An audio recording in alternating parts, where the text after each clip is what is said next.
My sister joked about me at her baby shower, the one I paid $3,700 for. You look like a clown. Your voice?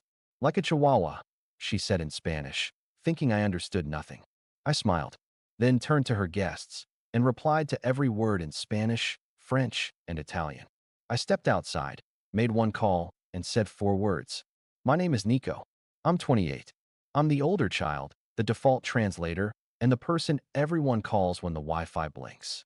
I rent a warm, slightly crooked one-bedroom over a bakery.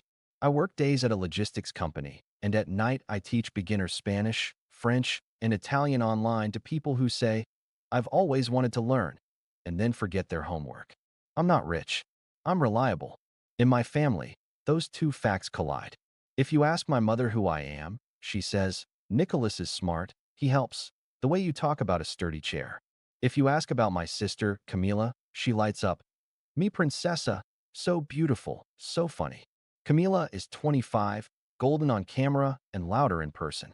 She floats through rooms like a parade. I'm the guy holding the rope. I learned languages because I liked how rules could be kind if you practiced. Verbs didn't raise their voice. Prepositions never called me too sensitive. When I was 16, I taught myself basic French from a library book and felt a little door open in my head. Italian followed. Spanish came from home, then grew a skeleton in college.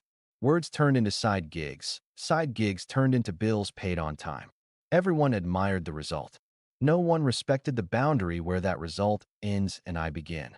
The week before my sister's baby shower, the one I arranged, booked, and paid for, I fell asleep at my kitchen table, forehead on a budget sheet. Venue, $1,800. Catering, $1,250. Decor and balloons, $290. DJ, $210. Miscellaneous, $150. Total, $3,700.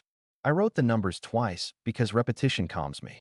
My mother's text hovered above everything like a sticky note. We'll pay you back little by little, Mijo. In our family, that sentence is a lullaby for the naive. I still wanted to believe it. The morning of the shower, I got to the hall early. I straightened table runners. I checked power strips. I taped down cords so no one would trip and sue a woman who shares inspirational quotes about gratitude but forgets to answer emails. I wore a clean black shirt and the kind of shoes you can run in. I looked like staff. That was the point. At noon, the room filled. Camila arrived in a white dress like a sugar sculpture, one hand on her belly and the other on her phone. People clapped. I stood behind the dessert table cutting cupcakes, pretending to be air. The DJ asked for the Wi-Fi code. The caterer asked about refill timing. I answered both. Then I heard it. Look at Nico, Camila said in Spanish, casual and mean. Parece un payaso con esa camisa barata. Yesa vos. Como un chihuahua cuando intenta sonar elegante. He looks like a clown in that cheap shirt. And his voice? Like a chihuahua when he tries to sound fancy. Her friend smirked. My aunt smiled the soft, nasty smile she uses when she wants points without witnesses. For a second I told myself I misheard. I teach Spanish. I don't mishear Spanish. I also teach French and Italian, the languages that got me the side gigs that paid for this party. It landed anyway. My chest burned, then cooled. I set the knife down. I walked over with a stack of napkins like a waiter. I smiled. In Spanish, calm and even, I said, entiendo to do. Incluyendo cuando la gente confunde generosidad con servidumbre. I understand everything, including when people confuse generosity with servitude. Their eyebrows moved like birds. I turned to the guests behind them and said it again in French. Then in Italian. No drama, just sound. The room hiccuped. The DJ lowered the volume like the music was guilty. My mother's jaw set in that tight, churchy line that means don't you dare. I didn't dare. I lifted a tray, handed out cupcakes, and let the moment settle into me like a small stone in a pocket. An hour later, after photos where I was a shadow holding the ring light and not a brother, I stepped outside to the covered entryway. The air was cool. Concrete smelled like rain that didn't come. My phone buzzed with a pending charge for $410 labeled extras. I scrolled to the venue contact. I watched the green call button glow. I made one call and said four words. Close the open bar. I didn't shout. I didn't explain. I just walked back inside, and for once the floor didn't tilt under me. It didn't start with insults. It started with we. We're short this month. We're figuring it out. We'll pay you back. We is warm in my family until the bill arrives. Then the pronouns get specific. When I was 19, my dad's truck needed tires. He sighed at the kitchen table, the paper bill in front of him like a wounded bird. Cuánto tienes ahorrado, Nico? I had $340. We'll fix it together, he said. Put the deposit on your card. Together turned into never. Months later, when I asked about repayment, my mother said, I, no sees conador. Don't be an accountant. A joke that wasn't a joke. In college, I commuted. Camila got a dorm because she needed the experience. I woke up at 5 a.m., took 2 buses, worked the library desk, and tutored intro Spanish at night for $12 an hour. Camila joined a sorority, posted photos captioned, family over everything, and texted me, can you please, twice a month. When her rent was late senior year, I wired $600. She sent a voice note with a kiss sound and, you're the best. I told myself love is practical. I also told myself a lot of lies. The tiny humiliations wore everyday clothes. Say it in your fancy French. My uncle would say when I tried to explain a parking ticket. Use your Italian for the valet. Dad would say, meaning, do the talking so we don't tip. Mom would ask me to translate an entire dental plan phone tree, then roll her eyes when I asked her to write down the policy number. You're so dramatic, she'd say. Just talk. I like talking. I like it more when people listen. My logistics job exists because I speak 3 languages and show up on time. I call drivers in Spanish, email clients in English, troubleshoot a warehouse mishap in Brescia without Google Translate. At night, I teach basics to beginners because it steadies me. My students say merci like it's candy. They never make fun of my voice. Family needs grew like ivy, quick and everywhere. Mom's dental crown. For $180 just for today because the clinic won't take checks. Dad's cable bill by accident. Camila's deposit for an apartment she left after 3 months. You know how landlords are. When I paused, Mom would sigh. You always make it about money. When I gave in, she'd call me Nico, like the word meant thank you. Then Camila got pregnant. The announcement was a boomerang of confetti and a tiny shoe. The caption said, our rainbow. I wrote, congrats, with 3 blue hearts in the group chat. Mom called right away, breathless. We want to do something special for the shower, she said. Not cheap. She deserves it. Deserves is a dangerous word in our house. It arrives with a shopping list. What's the budget? I asked. Well, she said, the venue is $1, $800, but that includes chairs. I laughed. Chairs are traditional. You talk to them, she said. You're good with details. She added, we'll all chip in. The way someone says, we're all going to the gym this year. I compared packages. The standard room was fine. Camila picked the bigger one. The basic balloon arch was fine. Camila picked Moonscape. The playlist could have been a Bluetooth speaker. Camila wanted a DJ who would host the games. The mocktail station was cute. Camila added a dessert cart because she saw one on TikTok. I made a spreadsheet because that's my love language. Columns for vendor, due date, balance. I put my name next to payments because vendors need one person who answers email. I sent it to the family chat. Mom heart reacted and wrote, love you. Dad wrote, looks good. Camila wrote, can the napkins be baby blue, not dusty blue? Dusty blue is sad. The week before, the asks multiplied. We need more chairs, my friends invited friends. At a candy bar? Can we get the photographer for 2 hours instead of 1?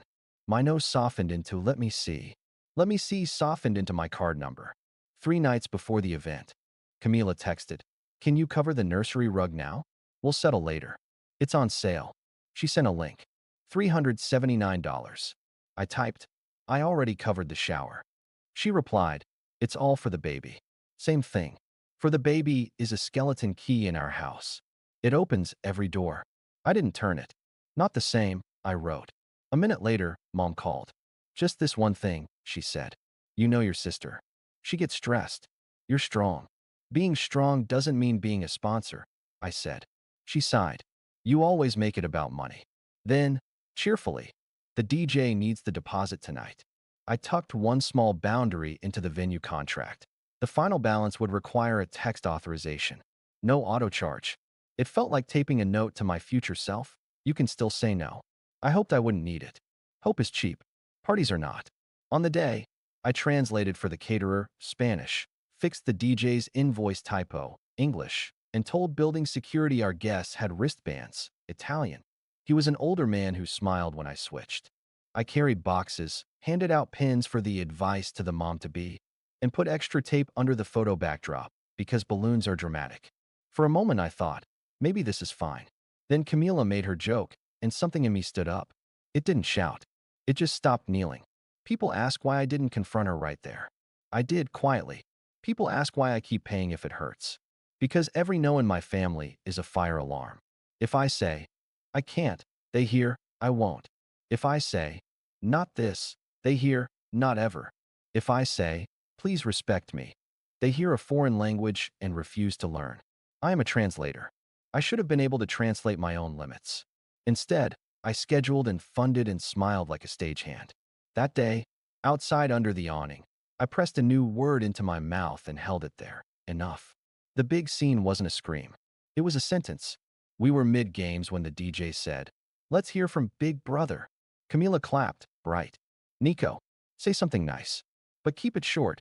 You talk like a podcast. I walked up. I didn't take the mic. I stood by the cake so I couldn't pace. I'm happy for my niece, I said. I hope she grows up loved, safe, and taught that kindness isn't a debit card. A few guests laughed like I'd told a clever joke. Camila's smile tightened. What? She said, still cheerful for the room. In Spanish, I said, and repeated it. Then in French. Then in Italian. The DJ lowered the music. Napkins paused midair. It was a joke, Camila whispered through her teeth. You're sensitive. I'm fluent, I said. In 3 languages, and in yours.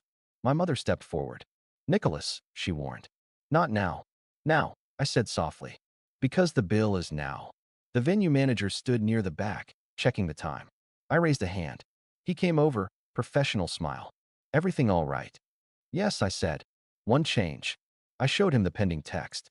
Close the open bar. For words. He nodded. We'll switch to soda and water included in your package. He left like a ghost in good shoes. Camila blinked like she'd swallowed a bee. You're kidding, she said, loud enough for 2 tables. You're going to embarrass me? I'm going to stop paying to be insulted, I said. My voice didn't rise. That made her angrier. Dad tried authority. This is family business. We'll talk at home. Home is where this started, I said. Here is where it ends. After everything I've done for you. Camila began. You asked, I said. I said yes. Today I'm saying no. Why now, she snapped. Because you bet I wouldn't understand you, I said. And because even if I didn't, the joke would still land. Mom reached for my arm. For the baby, she pleaded. For the baby, I said. I'm learning boundaries. Camila's eyes filled. So this is revenge. I let the words sit. I will love my niece. I will not be your wallet. You're cheap, she spit. Look at your shirt. Maybe, I said. But I can finally afford my dignity. The manager returned. Done, he said quietly. We also removed the dessert card ad on pending authorization. Camila made a sound between a laugh and a scream. I told you to add that. You told me, I said. I didn't approve it. The room wanted a reset. I gave it one. Let's have cake, I said into the mic. People clapped too eagerly. We sang. We cut. Camila smiled with her teeth. Mom posed us like dolls and cropped me out later. I handed out slices with steady hands and felt the ground under me for the first time in years. When it ended, relatives hugged the mom-to-be and slipped out. Dad said nothing. Mom's mouth was a line. Camila brushed past me and whispered, You're dead to me. I stacked plates, tipped staff in cash I'd set aside, thanked the manager, and walked out under the awning where the air smelled like rain again. My phone was heavy. My chest wasn't. That night my phone exploded.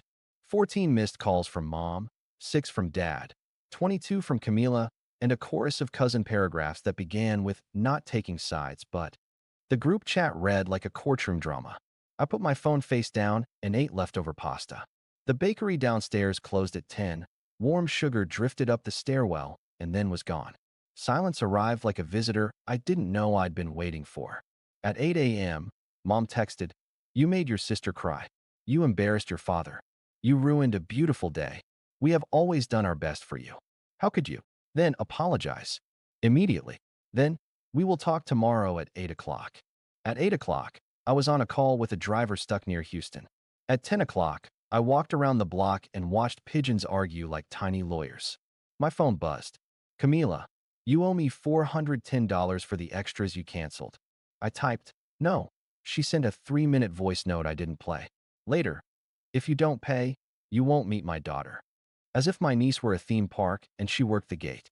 2 days later, Mom called from a new number. I answered, thinking it was my dentist.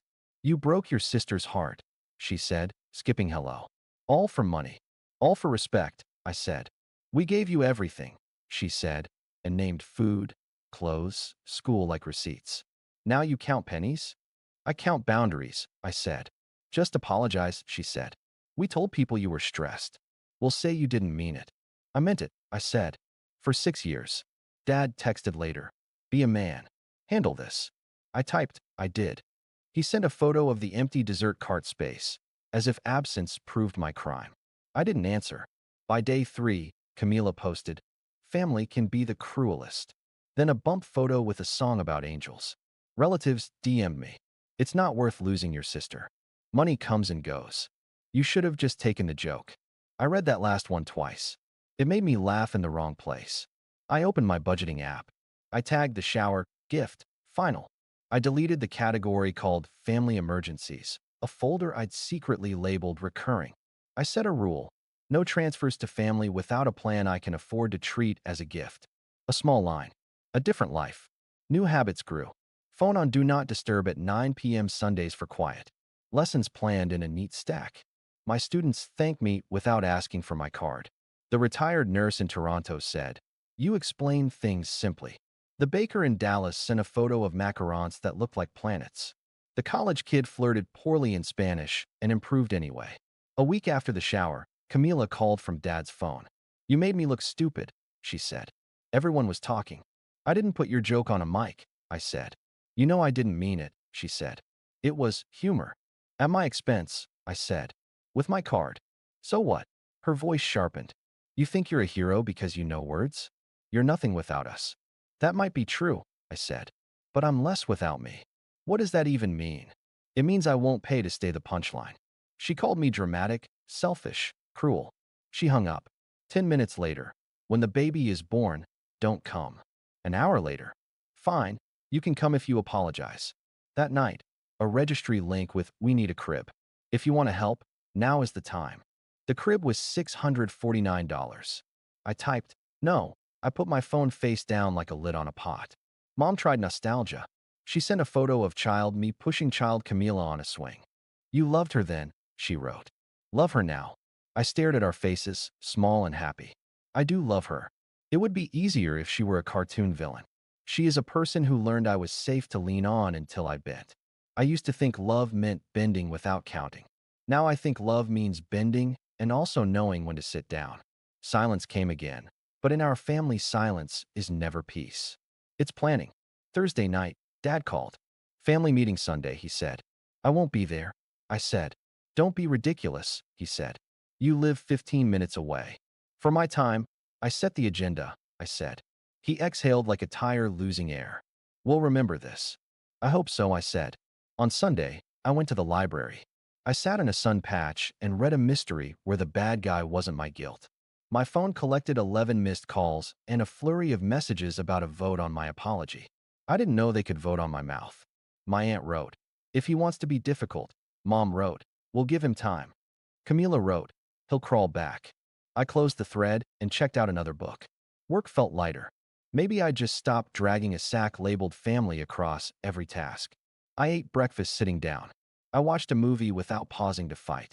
I heard my own thoughts without their echo. A month later, my niece was born. I learned from a photo in the group chat. A tiny pink face, a hat with a bow. Welcome, Valentina, the caption said. No call. No direct text. I stared until my eyes hurt, then typed, congrats. I hope you're both healthy. She read it. She didn't reply. 2 days later, Mom, we'll allow you to meet the baby when you're ready to apologize. Allow. Like a permit. I wrote back. I'll meet her when you can speak to me with respect. No apologies will be traded for basic decency. Dad followed with family is everything. I typed, family is not a license. I started therapy. The first time, the counselor asked, What do you want? Not what I wanted them to do. What I wanted to do. I stared at the ceiling. I want quiet, I said. I want to pick a onesie and put it in a drawer and wait until I can hand it over without also handing over my spine. She smiled. Then do that. I bought a small cotton onesie with little moons. I put it in my sock drawer. I wrote a card to a baby who can't read. From Uncle Nico. I'll see you when the adults grow up. It felt dramatic and true. I kept it. Camila posted the registry again. I scrolled. I closed it. I cooked rice and beans and a fried egg and ate by the open window. The night air was kind. The bakery downstairs started early. Sugar drifted up and didn't ask me for anything. My routine became mine. Mondays, work, 2 lessons, laundry. Tuesdays, walk after dinner, 20 minutes of Italian news. Wednesdays, therapy. Thursdays, call with my friend Rena, who asks, "What did you do for you this week?" Fridays, a movie. Saturdays, sleep. Sundays, library, meal prep, silence. They still texted sometimes. Baptism meeting tonight. Bring paper towels if you come. Your cousin needs help moving. I didn't go. I didn't carry. My heart still kicked like a rabbit each time, then calmed. It kept calming sooner. The best sign of change wasn't a speech. It was pouring coffee one morning and hearing myself say, out loud, "You can be kind and also done." 2 months after Valentina's birth, Camila texted at 11:42 p.m., "Pediatrician tomorrow." I'm scared. For one blue-lit minute, I was just her brother. Then, "Can you send $200 for co-pay and gas?" The spell broke. I typed, "I hope everything goes well. I can't send money. I can call and help you ask questions in Spanish if you want." 3 dots. Nothing. Then, forget it. I didn't forget. I lay awake and did not invent disasters, which counts as growth. In the morning, how did it go? Hours later, fine. Then, I don't need your charity. I didn't reply. I didn't know the fight. A week later, Mom called. Baptism is next month, she said. Your godfather. You will pay for the luncheon. It's tradition. It's your tradition, I said. Mine is new. What does that mean? It means I'll come if I'm invited with respect. I'll bring a gift. I won't pay. I won't be your errand boy. You're impossible, she said. Cold. I'm warm to the right people, I said. I'm done funding disrespect. I went to the baptism. I stood in the back. I held Valentina for 20 seconds while Camila fixed a ribbon. I didn't pose for their photos. I took one picture for myself, a blur of a sleepy baby and a white sleeve. At the luncheon, I paid for my meal, hugged one cousin who said, "Proud of you, man," in a small voice, and left early. The sky wasn't impressed. It was just blue. The bakery downstairs still smelled like sugar. They didn't deliver a grand apology. They delivered space. Space to breathe, to think, to name what I want. I want to love my niece. I want to see her without paying admission. I want to be the uncle who sits on the floor and listens. I can wait. If you're looking for a lesson, it fits on my fridge under a magnet shaped like a moon. I won't pay to be disrespected. That's it. That's the line. It took me years to write. It fits in one breath. This wasn't revenge. This was closure. I didn't burn bridges. I put tolls on them. The toll is simple. Speak to me with respect or cross somewhere else. My name is Nico. I'm 28. I used to be the background. I'm not anymore.